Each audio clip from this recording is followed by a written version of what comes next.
want to welcome you to our demo of what is new in the Welkin Suite Bloom R1 release.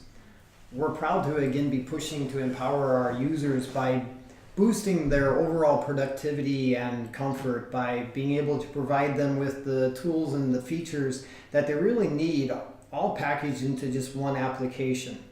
So they just don't need to be wasting their time bouncing between this and that and some other applications.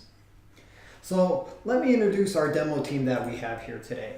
Today we have Rustan, who's our CEO here at the Welkin Suite, Vladimir, who you all know as our head of product, and also sitting here with us is Kate, who is our head of customer relations here at the Welkin Suite. And of course myself, Daniel, I take care of the sales and business development here.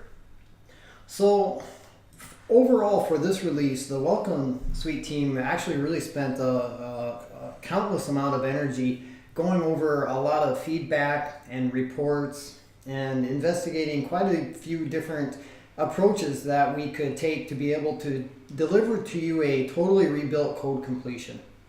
And we can't wait for you to start using this. We also are sure that the new Lightning components and application previewer that we added to our IDE, along with the built-in PMD support that we added for the Welkin Suite, all this will help you get your work completed much more faster and also help you be able to maintain the highest qualities of your work that really is demanded of you. One more small and useful thing that we have done is we actually added a getting started window to the IDE. At this time, it highlights over 50 very useful features for our users.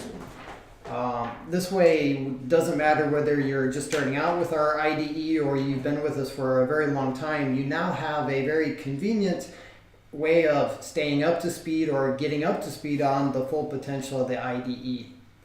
This release is actually the end of a set of releases that caps off what we have been labeling our big spring release. We did a lot of work to get through the springtime, and we're actually very proud of what we accomplished. So we're very pleased to be able to have this release out to you now.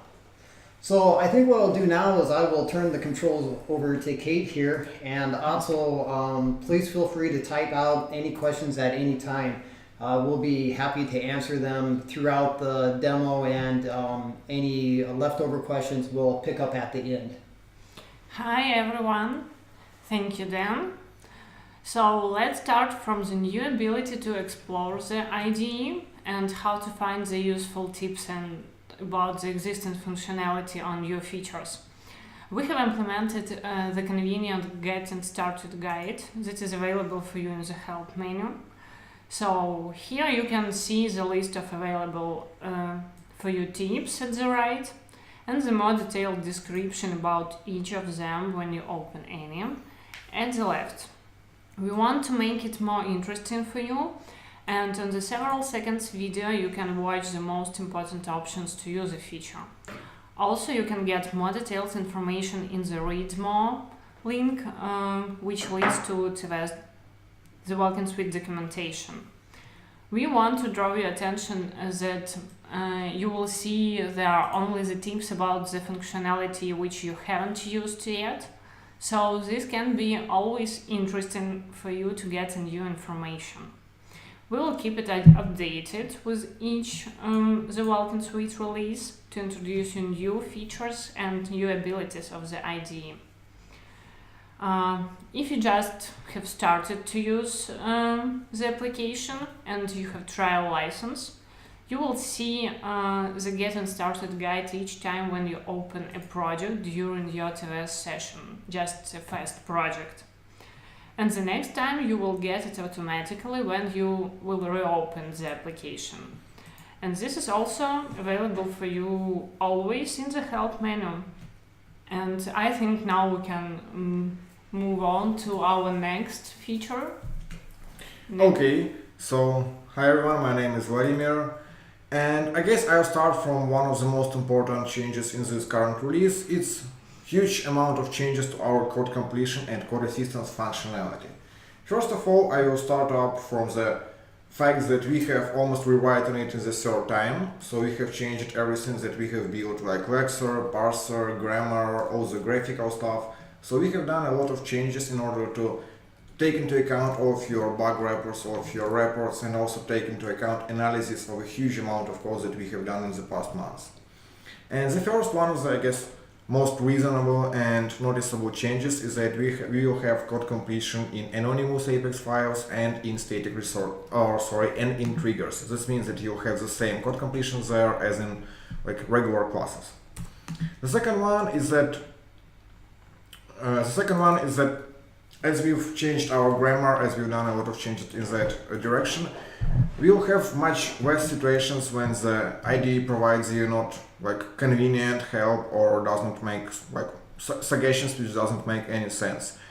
Also, as an option here, like as another benefit here, with all these changes to our like grammar and parser logic, we have hugely improved recognition of different blocks of code. For example, as you have seen previously, we are properly handling right now variables from the try-catch block. It's custom exception. We are showing you all the methods from that custom exception. We recognize this variable. We won't provide you any incorrect completions here, so it's much better in this area. Another great benefit of this is that we have enhanced like our generics and nested types recognition. So as we all know, working with lists and maps is one of the most common actions in Salesforce development world. So right now, when you type name of your list variable and press dot, you see methods which are, or properties which are actual only for the list itself. However, if you will, for example, use a get method which will provide you the like item or like record of the generic type, you see all the fields for this variable, for this type right here. So you won't see here the list of methods for the list, you'll see the list of fields and methods for the generic type itself. It's a like very huge improvement, and I guess that this will help you much more to write the better code, or at least to write it quicker. Another thing here is that we have also made a very big change in terms of retrieving data from the Salesforce organization, or like in terms of filling our completion database. Each time you're creating your project or when you open new project, your project is a new version of the IDE, we will retrieve information dynamically from the organization, which will return us data about all the standard and custom objects which are available for you, as well as all of their standard and custom fields. This means that there will be much less situations when code completion doesn't know about some cool and nice objects that you have in your organization. We also believe that this will help you to trust it and like, I don't know, make some blind changes without even looking at what it completes. Just press two symbols, dot, and then enter, and you're almost written a huge line of code. Another very big change, I will show it here, is that we've improved our signature helper, or I'd say we've completely changed it. So right now, again, after all the changes to our grammar and syntax like analyzers, we are now recognizing properly all the overloaded methods. As you can see here, I started to type a method, and in the hint for this method, I see all of the different variable like overloaded methods. In addition to this, I also see Apex doc or documentation for all of them. Right now I have it only for one method, so we see it only for one method. Once I complete it, you can see that also parentheses were completed properly. My cursor is between them. It's very small change, but it saves a lot of time, like every day. So once I type the name of the method which is overloaded, you can see our new signature helper. It shows you different overloads. You can switch them with mouse or with a keyboard. For each of the overloads or for each of the methods, you see Apex doc description or description from the documentation, which we are also including right now to our completion database. And for all the fields, for all the parameters, you also see corresponding description. So right now I'm on the place of the first parameter, so it's highlighted with bold, and I see description for this parameter as well. Once I type something here, let it be, I don't know, comments get first ID, oops, and press comma. Just give me a second. Okay, once I press comma, you see that signature helper as well detects that we are right now entering the second parameter. It selects it in bold and also provides help for it. So it's great help for the newcomers to the Salesforce world. However, it's also a very big help for those of us who are working with Salesforce for years, because I guess no one knows everything from documentation, and it's very handy sometimes to get this data directly in front of you in the IDE. So we've talked about this, we've talked about some of the changes in the code completion. There is also a huge number of other changes. For example, our performance in terms of Apex editor is much better right now. So even your Apex file with 20k lines won't be a problem. It will take a couple of seconds to load, and you type there as smooth as this small file of 100 lines. We've also improved our performance of the class outline. So right now by default it's expanded for each and every class you open. We guess that it will help you. And lots of other changes, like one more, for example, we've changed the completion logic or pre-selection logic in the completions list. So now it takes into account your most recent selections there. Like we believe that all these changes, you'll feel all of them once you start writing the code in the new version. We believe that all of them will help you to write better code and to write it faster and much easier in terms of looking for additional information. And in the scope of this, as we are working towards better code, better quality of the applications for Salesforce, we have also implemented support for a very cool tool called PMD for Apex, which provides you great options to analyze your code, find potential issues with maintainability, readability, and also some of the most common mistakes or performance issues. So I guess that Kate right now will be happy to share with you how it works.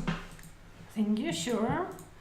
And first of all, we want to say thank you to the Code Climate Service team for providing Salesforce developers with such a cool instrument.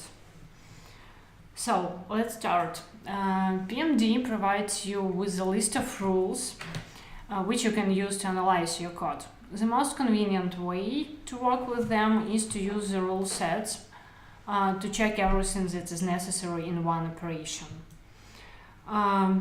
You can manage and configure these rule sets directly in the Welkin Suite IDE,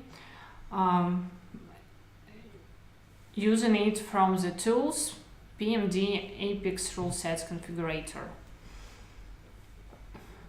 Here you can open any existing rule set XML file, even those which were created outside the Welkin Suite.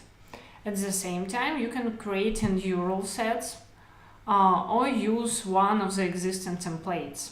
And what about templates? They are the next. The Code Climate template, which is provided by the development team of the Code Climate Service, and it is one of the most commonly used rule sets for Salesforce development. And the Welkin Suite template, which is provided by our team, and we set it up based on our experiences and also in the less unwelcome way. So it is a very good option for projects where PMD hasn't been used before. In the Welkin Suite PMD rule sets configurator, you can see all the rules descriptions according to the PMD guide. And also you have a possibility to change any settings for each rule and configure them according to your necessities. And what is probably the most important, you can set up the needed priority for each rule which you are going to use. When you already have configured the rule set for your Apex code analysis, you can use it in the Welkin Suite in several ways. You can set up the PMD execution automatically before building your changes to Salesforce. And in this case, according to your PMD settings in the Welkin Suite, the issues which can be detected, like errors or warnings, and if the errors will be present, the build won't start.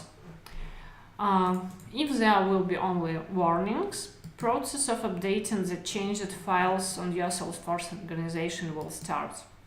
And all the errors which were detected you will see in the error list, and they also will be highlighted in the file itself. However, there can be the cases when the PMD errors will block your work. For example, if you are working with an existing project that was developed without following some of the rules which you have selected, and this can take a lot of time to refactor everything. So in this case, you can use the Scan with PMD option, which is available for you in the context menu of any file, folder, or even several files, or even for all your projects to check if there are some warnings or errors. And as you can see, all the errors and warnings will be present in the PMD report. You can open it in the menu View PMD report, and this applies to automatical execution before you're building, or for manual execution, the PMD analysis. So all the errors and warnings will be present here, and you can see that they are highlighted in different ways. You can manage them by filtering according to categories. You can filter you can find the necessary one with text filter. Also, you can clear all of them when you don't need them. And each of item provides you with the information about rule name, message which can help you to understand what to do to solve the issue. And directly from the PMD report you can navigate to the file which contains this error. Yeah. I think we can switch. Yeah, we can talk about lighting. Okay, well then, how about, if you don't mind, Vladimir, let's take this time then, since we're going to talk about lightning, to answer a quick question from Chris. Going back to our code completion, but it relates to lightning. Chris asked that since he's doing a lot of lightning development lately, are there improvements for the code completion for lightning and JavaScript development? Great question, thanks for that. So right now at the moment for this release we are not releasing any changes to the code completion for JavaScript or for Lightning development. However, we are releasing new editor and previewer for Lightning, and after our team finished working mostly with Apex, we will switch them immediately to work with JavaScript. So we expect to release new, much hugely improved code completion for JavaScript and Lightning somewhere this summer. I don't know any exact number dates at the moment, but we are going to do this in the next couple of months. So it's one of our top priorities at the moment. Hope this answers. And then as we started for Lightning, let's go to the new Lightning editor. And what we can see here. So once I open any Lightning component or application, I will see a new kind of editor. On the upper side of the editor, we have a preview window which will show us the Lightning component or application itself using one of the newest Chromium versions. On the lower part of the screen, we will see sub-items or sub-tabs for different items of the Lightning bundle. So we have changed the approach, and now you won't see your controllers, renderers, styles, all of them in the regular tab well, you will see them as sub-items. This allows you to very easily switch to all of the sub-items, do any changes in them, still see in the previewer. And what cool features do we have in terms of previewer? As you might know, any Lightning components are not, you cannot preview them themselves. You still need to use some other Lightning application, or for example, you can build in them into some regular Salesforce pages, for example, into the details view of account record, or into some public size page. Especially for this, we have built some settings for you, which allows you to select what other application or URL you would like to use as a host for your component. As you can see here, I'm in a component editor, and there's already a preview here. Because before, when we were training this webinar, I've set up an application to use as a host, and the IDE remembers this selection, and during the whole session it will select it automatically, so you don't need to do this each and every time. However, if you want to change it, you just select preview application, and you have here a list of all your writing applications, or you can enter a custom URL, let it be to your some very specific account record.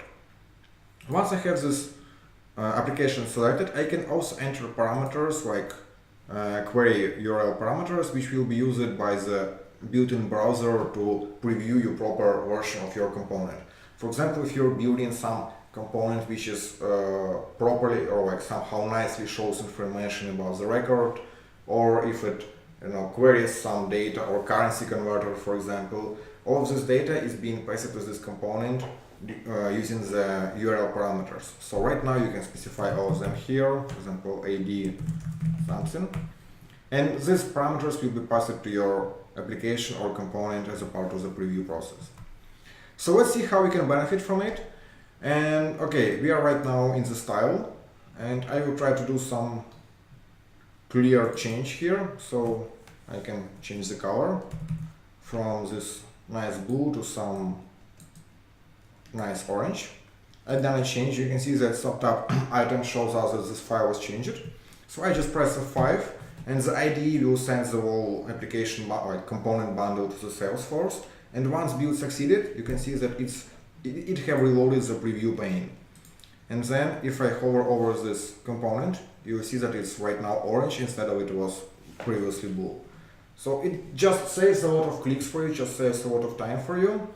And we hope that this will help you to build more and more writing components. Also, as you can see, it looks somehow strange, this application. It looks like there's something is messed around here. If you want to check it in your favorite browser or in the browser which most of your users will use, for example, if you're building some application and you know that your target audience is Safari users and you have Safari on your PC, you can press this button and it will be opened in your default browser. So let's check if it looks the same way in my Opera. Yes, it looks the same way, so I guess all's good, but still someone needs to fix this. And for application editor, we have almost the same stuff. The only thing you don't have an option to select what application to use for preview because you're previewing the application itself. And the changes logic is working here absolutely the same way. You can just do any changes to your Lightning application in the editor, press F5, it will be sent to the organization, and the preview will be automatically refreshed. And then that's it. So you don't need anymore to switch to browser, you don't need to press F5 there to refresh something, to enter new parameters. You just do everything in the same window, in the same application, and just saving some of your time. And this was the main change in terms of writing for the current release. And I will also highlight one of the features in terms of our big sprint release that we have released a couple of versions before. So it's an option to deploy your project to some other organizations, for example, from sandbox to the production org. To get to this option, you just need to right-click on your project in the Solution Explorer, find Deploy to Organization option, and here we are asking you to enter your credentials. So let me copy-paste them. It's a very important moment. Not so easy to do this, but looks like I'm done. So once you press next, we are authenticating and verifying your credentials and starting to retrieve data from the target organization to provide you this kind of selection of what components you would like to deploy. As you might see, we have different colors highlighting and different actions are available here in this column.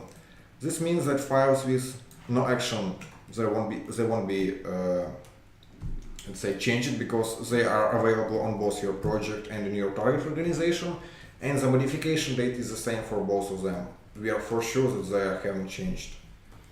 These items which have delete action will be deleted from the target organization, like destructive changes, if you select any of them. Overwrite files means that these files are available on both your project and on the target organization. However, we are not sure yet if they are the same or if they are different. If you want to get this information, you have a very small button on the right side of the wizard. It's called Deep Comparison. It might take a minute or something like that depending on the size of your organization, on the number of the files which are available on both orgs. However, after that you have clear information about which files were changed and which files were no. So if you go to the very bottom of the list, we see that right now there is a lot of different files with no differences action. This means that these files are the same in both organizations and it doesn't need to do anything with them. So I will just focus on some classes. I will select some random classes here and I want to deploy them to my another sandbox. I press next, and on this page I just need to select basic deployment options, if it be validation only, or if I want to ignore warnings, if I want to roll back, push and delete, or for example if I want to apply destructive changes at the end of the deployment process. However, this option is disabled right now because I have no components that were chosen for deletion. So I select validate only. You see that it's dynamic, it selects which options you are not able to select in the current configuration. And as the last step, almost last step, I can select what test levels I want to run. So I can run no unit tests, I can run some specified tests, or I can run local or all. So I will do the hardest way. I select run specified tests, press the next button, and again the IDE checks the remote organization to find the list of all unit tests which you are able to use as a part of your deployment process. So as you can see here, there is some list of changes, some list of unit tests, and in the availability column you see different values. So if there is remote in the availability column, this means that this unit test is available only on the target organization. It does not include into your change set that you are going to deploy right now. If you see both, that means that the same unit test is available in both your change set and on the target organization. And there is one more option, local, which means that that unit test is available only in the change set you selected. So I select a couple unit tests, press next, and the deploy will be started. You'll see your results right here. If something will go wrong, you'll see different color highlighted for progress bars. If everything will be good, everything will be green. If something will break, you'll see the result at the end with detailed explanations of all the issues, and you'll be able to export them to CSV. Okay, we are pretty fast, so we have a list of our failures as a part of deployment. I can save them to a CSV file to share with my teammates, for example. Or for example, it's like in my experience, it's a very common situation when I just forgot something. I can just go 2 steps back and all my selections will be still stored here, so I don't need to select all that 50 or 100 files once more. I just select something that I was missing, or just deselect something that I've included by mistake. After that, I still press next. I still need to specify tests, for example, and I can deploy much better, or at least much faster than it was before. So we hope that this option will help you to deploy or to migrate your changes between your working environment and your production orgs, or for example to share it with your teammates. We are also having some nice plans for the deploy to organization to be able to provide you detailed comparison of files, so you'll be able to see exactly what was changed in your version comparing to the remote org.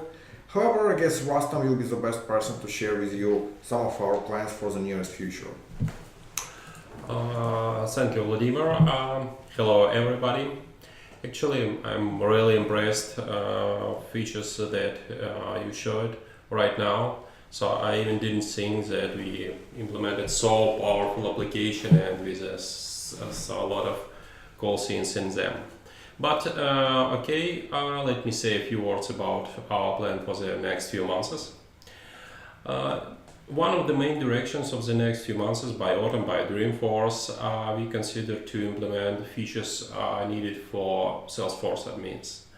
So we already implemented several things like field level security editor, permission set editor, and other. And right now we are going to implement validations, rules, advanced editor, editor for workflows, and allow admins and maybe even developers to debug validation rules in workflows in context of our Welkin suite retrospective debugger. I really believe that it will be really useful because it's not so transparent process and makes some problems for developers and admins. Also, we are going to implement a lot of features for Salesforce DX program, maybe scratch orgs and other features that's maybe a bit secret right now, but we will say a few more words during the Trailhead events, please visit our booth there. We will be presented there as well. And a lot of maybe a bit more smaller but cool features like a flex queue or scheduled jobs management. That's will be in the new versions of the suite. And of course, advanced lighting editor. Of course, we will support the JavaScript code completion like it was asked today, and it's one of our main priorities. We will work on this, of course, and implement it really soon. Okay, that's maybe a few words about our plans. So thank you for your attention, and so I will be really happy to see you during the Trailhead X. Dan? All right, well, thanks a lot, Rustan, and also thank you to Vladimir and Kate here. And most of all, thank you to everybody that was listening in on this demo. And thank you for taking the time to watch and ask your questions. And we're going to continue to make the Welkin Suite much better and more useful and convenient for you. And for this, we welcome any type of feedback or discussions that you would like to have with us. So please continue to communicate with us in any way that's convenient for you, whether that be on our social media like Facebook and Twitter, or through our common email at info@welkinsuite.com, or even on our forum on our website. We greatly value all of your input and suggestions. So I guess that sums it up. I think we will stay on for maybe a couple minutes just in case there's some last minute questions that pops up. But otherwise, please enjoy the remainder of your day. Okay, one more cool question from Chris, thank you very much. And Chris is asking, is there a way to force update to the new version? Because sometimes our auto updater is working not as expected, and sometimes there might be issues or delays with updating to the newest version. Right now, at the moment, there is no good and straightforward way. You can always ping Kate and she'll be happy to answer you a dirty hack to do this. However, we have this in our plans somewhere again this summer or maybe early autumn. It depends on how we'll get to this, but we for sure have this option, and we will do this in order to allow you to get the newest versions even faster than it might be without updater.